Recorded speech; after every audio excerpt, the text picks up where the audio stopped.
बाबर आजम का पाकिस्तान को जितवाने के लिए एक नया फार्मूला तैयार कर लिया है। बाबर आजम ने अपनी रीसेंट पॉडकास्ट में ये कहा है कि पाकिस्तान के चाहे वो बल्लेबाज हों चाहे वो बॉलर्स हों, जब 5 दिन का टेस्ट मैच होता है ना, तो डे बाय डे उनकी जो एनर्जी लेवल है ना वो कम होता जाता है। और बाबर आजम का ये कहना है, जिस बात से मैं भी एग्री करता हूँ, क्योंकि बाबर आजम ने पहले कप्तानी ली थी, उसमें बहुत ही ज़्यादा हमें गलतियाँ देखने को मिलती थी। Babar Azam up to mark as a captain नहीं होता था। बल्लेबाजी उसकी बल्लेबाजी पर तो कभी शक किया ही नहीं जा सकता। इस टाइम वो पाकिस्तान का सबसे बड़ा बल्लेबाज है, बल्कि दुनिया का सबसे बड़ा बल्लेबाज है, लेकिन उसकी कप्तानी पर बहुत ही ज़्यादा क्वेश्चन मार्क किए जाते थे। लेकिन अब मुझे लगता है कि बाबर आजम पहले से अच्छी कप्तानी करेगा। वो क्यों? क्योंकि बाबर आजम ने अपनी एक पॉडकास्ट में सलमान बट से बात करते हुए ये कहा है कि मैं अब प्लेयरों की फिटनेस पर कंप्रोमाइज़ नहीं करूँगा। इसका पता है मतलब क्या है?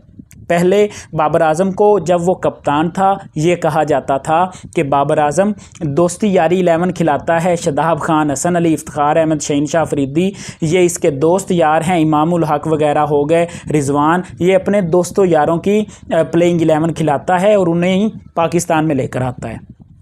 लेकिन अब बाबर आजम ने ये फैसला किया है कि वो दोस्ती यारी से हट के खेलेगा, क्योंकि बाबर आजम को गिराने वाले ये उसके दोस्त ही थे, जिनमें शादाब खान, इफ्तिखार अहमद, रिजवान और ये सारे इन्होंने मिल के 2024 के वर्ल्ड कप में शादाब, इमाद और आमिर के साथ जो किया, उससे पाकिस्तान तो लेट डाउन हुआ। उसके साथ साथ बाबर आजम को फ़ौरन वर्ल्ड कप के बाद कप्तानी भी छोड़नी पड़ी, जो कि बाबर आजम के करियर का सबसे बैड और वर्स्ट टाइम था। लेकिन अब बाबर आजम को पता चल चुका है कि उसके साथ कोई नहीं खड़ा था मुश्किल टाइम में। इवन के सलमान अली आगा को जिसने इतने चांसेस लेकर दिए, सलमान अली आगा ने 2026 के वर्ल्ड कप में खुद बाबर की जगह छीनकर नंबर 2 पर खुद बैटिंग करने आया था। तो वहाँ पर बाबर आजम को रियलाइज़ ज़रूर होगा, जब श्रीलंका के मैच में वो बाहर बैठा था ना, उसे एहसास ज़रूर हुआ होगा कि यार मैं तो रश्के आसमान था।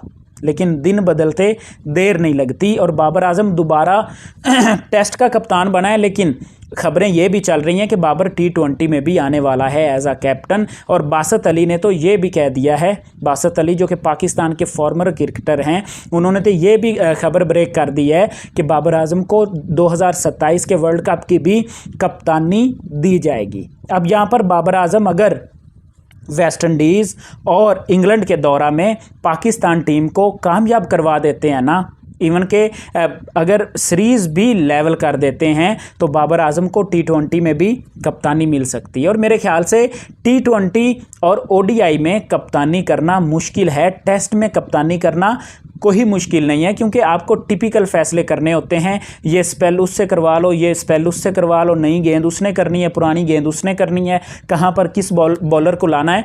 ये फैसला थोड़ा सा आसान होता है, क्योंकि 5 दिनों का मैच होता है, आप पे प्रेशर कम होता है। T20 और ODI क्रिकेट ऐसी है कि एक ओवर जो है आपकी लंका लगा जाता है। एक ओवर पर आपको सोचना पड़ता है कि कहाँ पर किस बॉलर को लाना है। लेकिन बाबर आजम ने फार्मूला तैयार कर लिया है और वो टीम तकरीबन कुछ चेंजेस आए हैं, लेकिन अब बाबर आजम को जब फुल अथॉरिटी होगी तो ये पाकिस्तान टीम ज़रूर परफॉर्म करेगी। बाबर आजम ने टेस्ट क्रिकेट में 20 मैचों में पाकिस्तान की मेज़बानी की एज अ कैप्टन और उसमें से 10 पाकिस्तान जीता है, जो कि मिसबाह उल हक के बाद दूसरा कामयाब तरीन पाकिस्तान का टेस्ट कप्तान है बाबर आजम।